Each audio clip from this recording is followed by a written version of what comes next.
Let's watch how we got here first. The biggest character in modern British politics, who in beating his way to number 10, This whole debate is about democracy. took the country out of the EU. You must stay at home. In office, he was confronted with one of But the not me. deadliest challenges ever faced. You by must any stay at prime home. minister, Not me, COVID-19. though. I'm different. But was I the will throw a downfall party of for this Christmas. great showman that he simply couldn't I will throw a party for Christmas while you are separated from your dying relatives. I'm Boris Johnson. That's the reason. For the record, for people who don't understand, the reason why people were very frustrated with this, because, like, I'm sure a lot of people in America are like, what? Like, the British held their politician accountable for what? Violating COVID protocols. Gavin Newsom, Nancy Pelosi, Democrats all around have violated COVID protocols that they themselves were pushing for. But not only that, like, Republicans don't even believe in COVID, let alone want to advocate for COVID protocols. They advocated for COVID instead of the protocols. For Americans who are watching right now, like, how the fuck did this happen? They have a mechanism of shame in the UK. And I personally thought Boris is so shameless that that mechanism was not going to work, right? Turns out I was wrong. It did work, as it has in the past. Even though, who knows, what if Boris tries to hang on? Who knows? And be like, well, no substitute came through, and therefore I must still continue being the prime minister as I care about the future of this country. For Americans, this seems like a distant thing. Like, this is like an incredibly distant concept. Holding a politician accountable, having a mechanism, a regulatory mechanism, or having any sort of accountability mechanism is weird, especially one that hinges on shame. That's also weird. All of this happening is, like, unique, but when you find out the details of it, you're like, what the fuck? And that's why I said what I said earlier today, where I was like, listen, it's like fucking wild that these British Tories have no backbone. The fact that they are,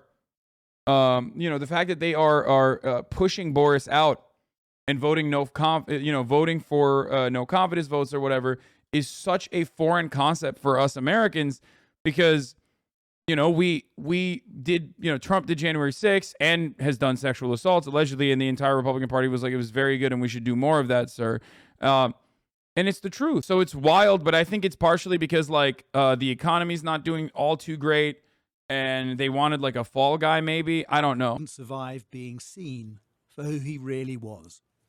A liar, a showman, a buffoon, a rank incompetent, and probably the most shameful prime minister that Britain has ever had, and somebody the like of whom I pray we will never see again. Now, I've always liked Boris Johnson. He's got a real earnest concern for the British people, and they feel it. And it's because they feel it that they love him so much. Well, what a tragedy that we've come to this. But we've come to this. Yeah, Rory Stewart is my favorite. So much. Well, what a tragedy that we've come to this. But we've come to this by his own hand, I'm sorry to say. In a way, this will be, as always, a personal tragedy. Many of the factors that brought Boris Johnson to be Prime Minister are also responsible for his fall. Johnson set out in life to be a winner. As a child, his stated ambition was world king. Bro, look at that fucking hair, dog. Look at all that hair. And his method, self-belief, even if not everything he said was true. As a journalist, he was sacked from the Times for misrepresentation, and in politics was sacked again from his first front bench role for lying about an affair. But with celebrity appeal and a radar for popular policy, he became London's first Conservative mayor, dubbed the Heineken politician, reaching parts other Tories couldn't. Thank you for sticking up for London and for the innocent, hard-working people of this city. So why not reach number 10? Get me a ladder. Whether he believed in Brexit or not, joining Vote Leave provided a platform and a policy that appealed to many grassroots Tories. And while Theresa May had first stab at delivering Brexit, Boris Johnson. Hey, remember when they were going to take the 350 million quid away from the EU and put it back into the NHS? Remember that? That never happened. Shocking, dastardly. I do declare. Is elected as the leader of the Conservative and Unionist Party. He convinced the Tories and then the electorate that his so-called oven-ready deal was better. I think that his strength really lay in campaigning. I think had he picked a particularly strong team around him and enabled himself to do more of the campaigning while others did more of the governing, I think he might still be in place. His rise had been on the sail of optimism, so his initial approach to the pandemic was the same. I was at a hospital the other night where I think there were actually a few coronavirus patients, and I shook hands with everybody, you'll be pleased to know. Accused of being slow to lock down, he succumbed to the virus. Meanwhile, his controversial advisor Dominic Cummings broke the rules. Then, his apparent rivalry with the Prime Minister's new bride, Carrie Johnson, led to him being cut loose, instantly becoming his former boss's fiercest critic.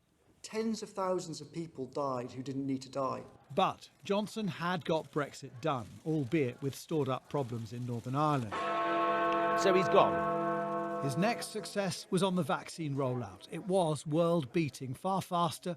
Yeah, I mean, to the Tories, Brexit is going to be seen as a massive dub. To the Lib Dems and the conservative wing of the Labour Party, his defeat over Corbyn is going to be seen as like a dub. To the Conservatives, his defeat over Corbyn will be seen as a dub. And his vaccine distribution across the board was like, pretty solid. So that's it. Other than that, everything else is dog shit. Than the EU. He'd won an 80-seat majority, and he'd been quick to support Ukraine against aggression from Russia. And for those reasons, supporters forgave his failings for as long as they could.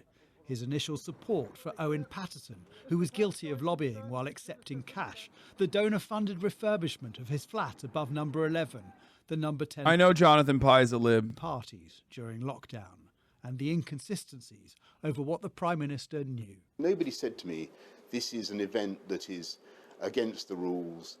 Still, a police investigation finds... You're forgetting Ukraine is on? Yeah, because, that's just, no matter who's in charge, that's a consistent reality. You know what I mean? That is a military-industrial complex play.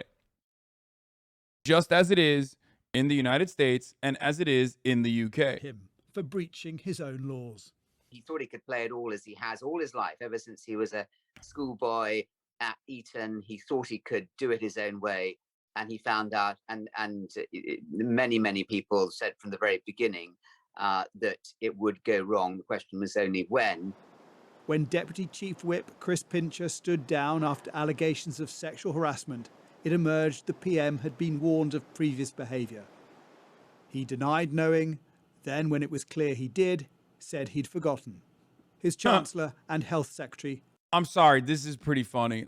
It's pretty gross, obviously, but seeing people get mad over an appointee being a sexual assaulter is unheard of. When in America it happens once every 10 years, I think, and certainly not in the Conservative Party. Holy fuck! In America, it's oh yeah, this guy, bro. We have a dude in Missouri running for an ex-governor who quite literally beat his child. He beat his baby and sexually assaulted and kidnapped a fucking a staffer or something and tied her up and said that he would release revenge porn about her if she ever came out against it. And he beat up his wife too. And he has a high chance of winning. He's going to win. That guy's going to win. This is not a joke. Alert. Nothing I just said is a fucking joke. The president said grab him by the pussy. It's incomprehensible to think about American politics in the same fucking conversation as here, this is it. This is Eric Greitens is his name. Eric Greitens was in the news. I covered it on Leftovers a little bit as well as this stream. But he was in the news because he made a fucking campaign ad because he's running for Senate for the Republican Party right now. He used to be the ex-governor of Missouri, had to resign in disgrace because of the revenge porn, sexual assault, kidnapping accusations. Okay? This guy cut out a fucking video saying he's going to kill rhinos with his, like, you know, brigade of ex-Marines or whatever. Going rhino hunting. Like, he just, like, breaks into a fucking home and says he's going to kill other Republicans. This is rhino hunting season. That's not the only motherfucking thing, dude. He has, like, multiple sexual assault and abuse allegations against him. He beat his, like, little baby and his wife. Think about that. Rhino means Republican in name only, for those of you who don't know. Like, that's American politics, dude. That's American politics in comparison to, like, Boris Johnson hiring a you know, sexual assaulter. Had enough and set in chain a crumbling of his support. I think he will be remembered as a great communicator.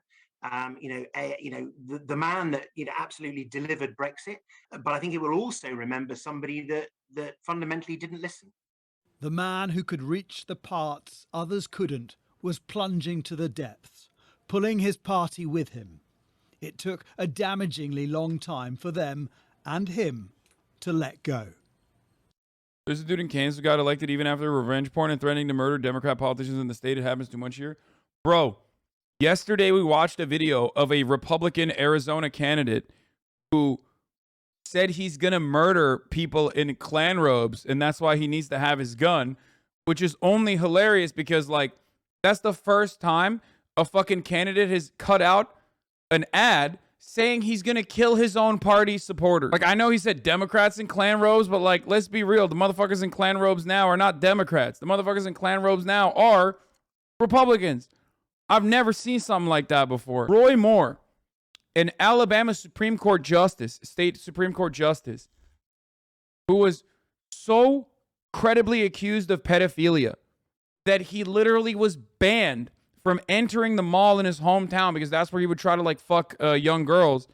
And the Republican Party straight up, full-blown defended him, and he almost won. The idea that, the idea that, like, a politician would get in trouble for this sort of thing is unheard of, unimaginable, dude.